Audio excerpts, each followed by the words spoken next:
এতিয়া বাংলাদেশী আততায়ীয়ে বাংলাদেশৰ দপদপনি বাঢ়িছে এবাৰ সকলো সীমা চেৰাই বিএছএফ লৈ বৰ্ডাৰ সিকিউৰিটি ফোৰ্স ভাৰতৰ বিএছএফ লৈ শিলাবৰ্ষণ কৰিছে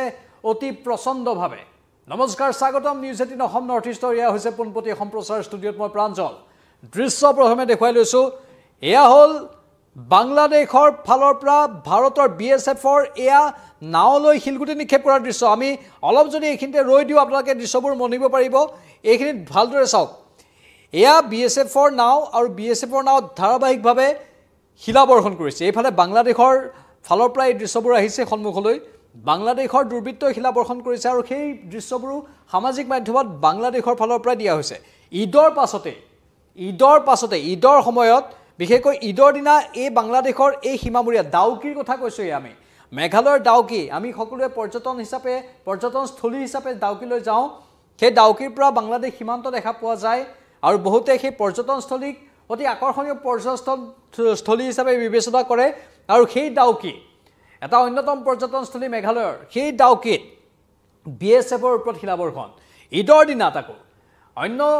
অন্য দিনত নহয় ঈদৰ দিনা তাত এয়া বাংলাদেশৰ ফালৰ এয়া দৃশ্য এয়া বাংলাদেশৰ ফালৰ দৃশ্যত ঈদৰ দিনা দেখিবলৈ পোৱা গৈছিল ব্যাপক লোকৰ সমাগম হৈছিল যেনে ধৰণে ভাৰতবৰ্ষৰ মেঘালয়ৰ এই ডাউকি পৰ্যটনস্থলীৰ এটা নাম আছে সমান্তৰালভাৱে বাংলাদেশৰো পৰ্যটনস্থলী হিচাপে এই স্থানৰ নাম আছে বাংলাদেশৰো বহু লোক ভাৰত আৰু বাংলাদেশৰ এই সীমাত ফুৰিবলৈ আহে আৰু ঈদৰ দিনা ভিৰ বাঢ়িছিল ঈদৰ দিনা ব্যাপক ৰূপত তাত ভিৰ হৈছিল এই পাৰত বাংলাদেশৰ ফালে বহু লোকে বহি তাত প্ৰীতিভোজৰ আয়োজন কৰিছিল পিকনিক খাইছিল আৰু সেই লোকসকলৰ মাজৰ বাংলাদেশৰ নিজৰ সুৰক্ষা বাহিনী থকাৰ পাছতো বিএছএফ লৈ সেই লোকৰ মাজৰ কিছুমানে শিলাবৰ্ষণ কৰিলে অতি আচৰিত হৈছে সকলো এতিয়া বাংলাদেশৰ এই দুৰ্বৃত্তৰ এই কাণ্ডক এতিয়া সকলোৱে গৰিহণা দিছে বিএছএফ অতি নিষ্ঠা সহকাৰে তাত দায়িত্ব পালন কৰি আছে বছৰ বছৰ ধৰি আপোনালোকে হয়তো যিসকল ডাউকিলৈ গৈছে তেওঁলোকে গলে অনুভৱ হয় তাত বিএছএফে কেনেধৰণে অতন্দ্ৰ প্ৰহৰীৰ কাম কৰি আছে ইফালে বাংলাদেশৰ ফালে থকা বাংলাদেশৰ সুৰক্ষা কৰ্মীসকলে দায়িত্ব পালন কৰি থাকে আমি দেখো যে ভাৰতৰ এখন নাও যদি কিবা কাৰণত বাংলাদেশৰ ফালে যাবলৈ খুজে তেতিয়াহলে হুইসেল বাজি উঠে এই বাংলাদেশৰ সুৰক্ষা কৰ্মীসকলে হুইসেল বজাই দিয়ে চিঞৰ বাখৰ লগাই দিয়ে ঠিক একেধৰণে ভাৰতৰ বিএছএফেও ভাৰতৰ নাও তালৈ যাবলৈ নিদিয়ে বা বাংলাদেশৰ ফালৰ নাও ভাৰতলৈ আহিবলৈ নিদিয়ে দুই ফালৰ পৰা হুইসেল আমি শুনিবলৈ পাওঁ আৰু তাত থকা যিসকল জোৱান আছে তেওঁলোকে চিঞৰ বাখৰো কৰে সময়ে সময়ে প্ৰয়োজন হলে কাৰণ ইয়াৰ দেশৰ অখণ্ডতা ৰক্ষা কৰাৰ বিষয় আমাৰ ভৌগোলিক চাৰিসীমা ৰক্ষা কৰাৰ বিষয় আৰু আমাৰ শক্তি সামৰ্থ্য ৰক্ষা কৰাৰ বিষয় সেয়েহে সেইখিনি কাম তেওঁলোকে নিষ্ঠা সহকাৰে পালন কৰে আৰু সেই বিএছএফৰ ওপৰত বাংলাদেশী দুৰ্বৃত্তই শিলগুটি নিক্ষেপ কৰিছে দৃশ্যবোৰত যিমান পাৰি সিমান আমি দেখুৱাবলৈ চেষ্টা কৰিছো ভালদৰে মনিব নোৱাৰি কিন্তু যিখিনি দৃশ্যবন্দী হৈছে কেমেৰাত এয়া বাংলাদেশৰ ফালৰ বাংলাদেশত ঈদৰ দিনা খুব বেছি ভিৰ হৈছিল আৰু স্বাভাৱিকতে বাংলাদেশত ঈদ বুলি ক'লে এক অনন্য পৰিৱেশ থাকে সেইটোক আমি সন্মান কৰোঁ সেইদিনাখন ভিৰ হৈছিল তাত কিন্তু ঈদত ভিৰৰ মাজত তেওঁলোকে প্ৰীতিভোজত অংশ লৈ আছিল এয়া বাংলাদেশৰ সুৰক্ষা কৰ্মীও আছে তাৰ পাছতো কোনোবাই সেই ভিৰৰ মাজৰ পৰা শিলগুটি নিক্ষেপ কৰিলে এয়া বিএছএফৰ নাও ইয়াত পানীত শিলগুটি পৰিছে এয়া দেখিছেনে শিলগুটি পৰিছে তাকো ডাঙৰ শিল দুই এটা শিলগুটি বিএছএফ জোৱানৰ কাষতো আহি পৰিছেহি এনে ধৰণৰ এক ভয়ংকৰ অৱস্থা হৈছিলগৈ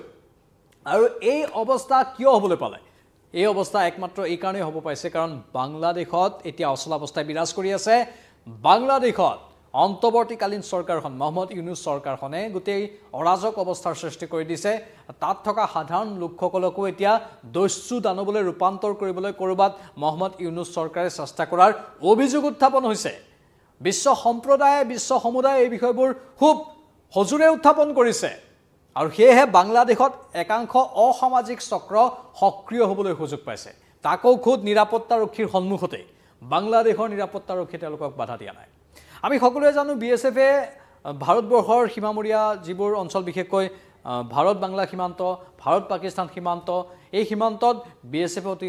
নিষ্ঠা সহকাৰে দায়িত্ব পালন কৰি আছে বিএছএফৰ সেই দায়বদ্ধতাৰ বাবে আমি শান্তিত থাকিব পাৰিছো কৰবাত অভিযোগ অৱশ্যে উত্থাপন হৈ থাকে যে কৰবাত বিএছএফৰ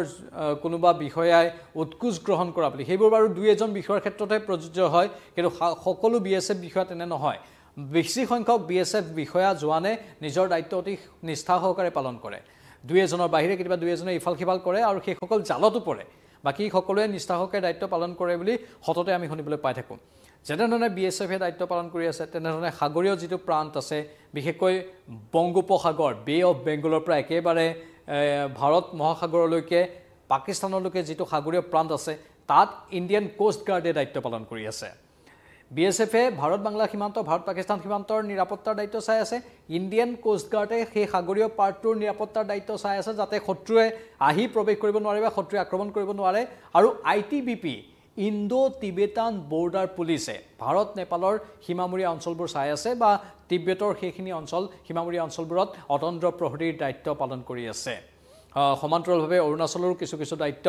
ইণ্ডো টিবেটান বৰ্ডাৰ পুলিচে বিশেষকৈ চীনৰ সৈতে থকা সেই সীমামূৰীয়া অঞ্চলবোৰৰ দায়িত্ব পালন কৰি আছে তাতো অৱশ্যে যৌথভাৱে কৰা হয় ভাৰতীয় সেনাবাহিনীয়ে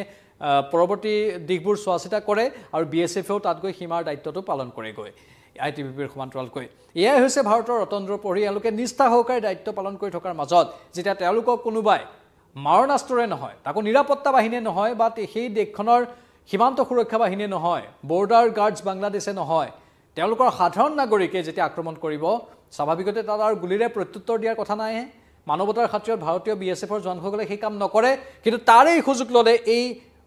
এই উদণ্ড যুৱককেইজনে বা উদণ্ড কোনোবাই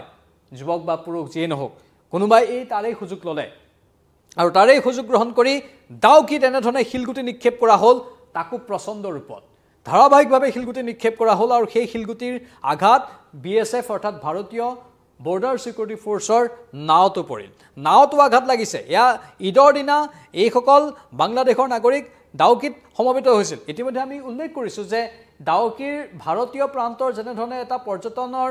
বৈশিষ্ট্য আছে ঠিক তেনেধৰণে বাংলাদেশৰ ফালৰ পৰাও সেই অঞ্চলটোৰ পৰ্যটনৰ এক বৈশিষ্ট্য আছে বাংলাদেশৰ ফালৰ পৰা সেই স্থানটোক অন্য নামেৰে জনা যায় বাৰু কিন্তু যি কি নহওক তেওঁলোকে সেই স্থানত উপস্থিত হোৱাৰ লগে লগে সীমা দেখিবলৈ পায় ওখ ওখ পাহাৰ দেখিবলৈ পায় সুন্দৰ প্ৰাকৃতিক পৰিৱেশ দেখিবলৈ পায় আৰু তাত সাধাৰণতে বহু লোকৰ সমাগম ঘটে বাংলাদেশৰ ফালৰ পৰা মই কৈছোঁ বাংলাদেশৰ লোকসকলৰ সেয়েহে ঈদৰ দিনাও তাত তেওঁলোকৰ সমাগম হৈছিল বাংলাদেশ বৰ্ডাৰ গাৰ্ডছ বাংলাদেশৰ তাত সেনা নিয়োজিত আছিল জোৱান নিয়োজিত আছিল সেই জোৱানসকল নিয়োজিত হৈ থকাৰ পাছতো তাত থকা একাংশ লোকে কিন্তু এই উদণ্ড আচৰণ কৰিলে আৰু বিএছএফৰ ওপৰত এই আক্ৰমণ সংঘটিত কৰিলে শিলগুটি নিক্ষেপ কৰা হ'ল দৃশ্যবোৰে সেই কথা প্ৰমাণ কৰিছে দৃশ্যবোৰ আমাৰ হাতলৈ আহিছে আমাৰ হাতলৈ অহাৰ লগে লগে তাৎক্ষণিকভাৱে আমি পোনপটীয়া সম্প্ৰচাৰটোৰ ব্যৱস্থা কৰিছোঁ যাতে আপোনালোকে গ্ৰাউণ্ড জিৰ' ৰিপৰ্টটো গম পায় গ্ৰাউণ্ড জিৰ'ত কি চলি আছে প্ৰকৃত অৰ্থত বাংলাদেশৰ একাংশ মানুহক কেনেধৰণে এক অপৰাধী সজাবলৈ অপৰাধী মানসিকতা গঢ় দিবলৈ ইউনুছ চৰকাৰে চেষ্টা কৰি আছে ইউনুছ